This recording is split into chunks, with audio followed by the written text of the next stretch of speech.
जीमूत वाहन जी की व्रत कथा।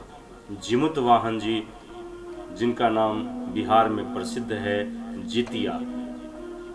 जितिया पर्व जीमूत वाहन जी का वो व्रत है। हिंदुओं के व्रतों में एक जीमूत वाहन जी का व्रत महिलाएं, जिसमें निर्जला बिना अन्न जल के रहना, जिसको निर्जला कहते हैं, ये श्राद्धों के दिनों में होता है।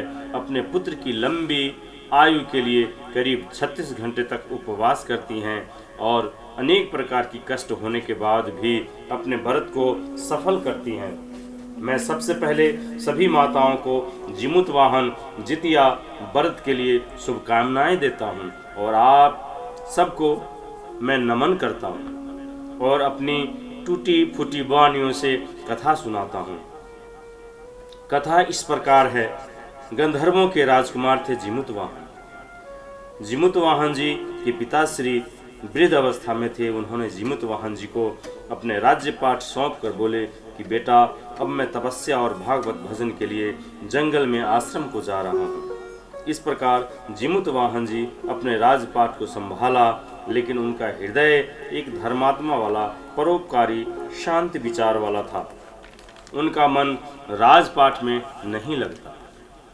उन्होंने एक दिन अपने राजपाट भाइयों को सौंपकर अपने पिताजी की सेवा और भागवत भजन के लिए जंगल को प्रस्थान किया और धीरे धीरे जंगलों में समय बीतता गया। एक दिन वो जंगल में दूर तक निकल गए, जहाँ बिल्कुल सुनसान था।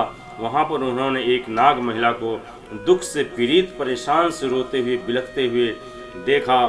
उनसे रहा न गया। उन्होंने उनके पास जाकर उनसे इस तरह दुखी होने का कारण पूछा। इस पर महिला ने अपनी दुख का कारण बताई कि मैं नागवंश की महिला हूँ।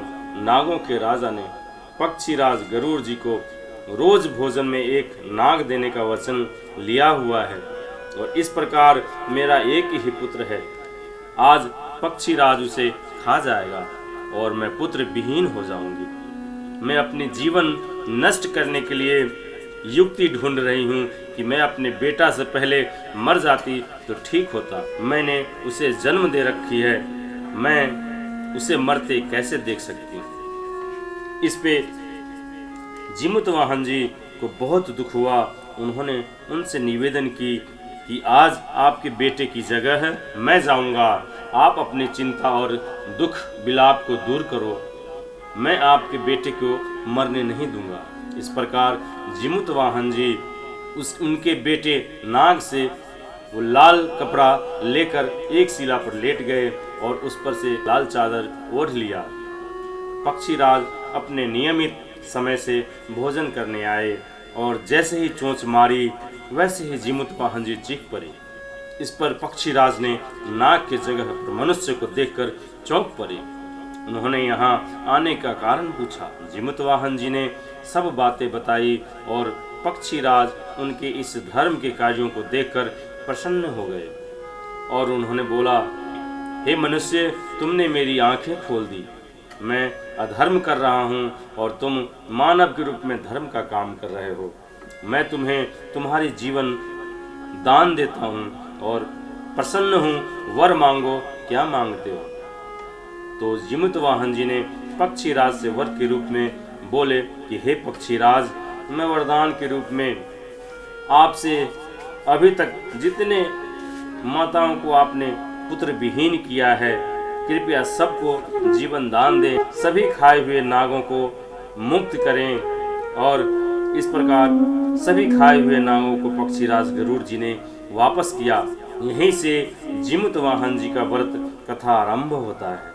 भोलेनाथ जी भी पार्वती माता को ये कहानी की महिमा बताते हैं और जीमूत वाहन जी की महिमा बताने के बाद पार्वती मैया भी इस व्रत को, नियम को पालन करते हुए व्रत करती हैं।